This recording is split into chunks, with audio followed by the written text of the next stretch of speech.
Oh look, we've got a nice Victron system here, beautiful, 15 kilowatts a phase, 3-phase grid connected, and we're running it with 10 kilowatt DC charger, 5 kilowatt DC charger, and also 3 5 kilowatt AC coupled inverters out on another building. And this is the battery. This is a Freedom 1 lithium iron phosphate 100 kilowatt hour battery, so it's a beast.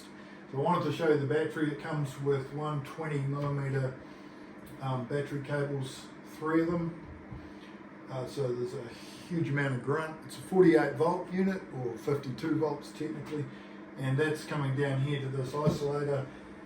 On this side as well, we've got the comms cables.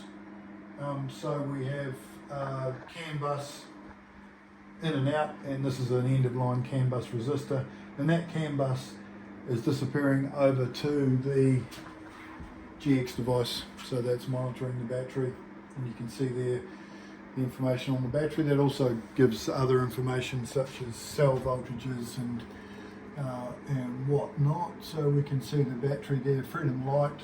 It's not really that light, it's a bit heavy.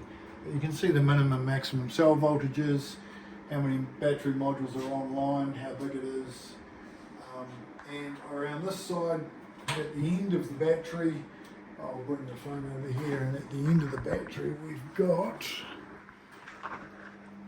a breaker. So that's the main DC breaker for the battery, reset button, and also a BMS port for interrogating and programming the BMS, and a very basic state of charge and on and off buttons for the battery. So that is a single unit, and 100 kilowatt hours, pretty small footprint, and it weighs around about a ton. So yes, overall a very nice little system.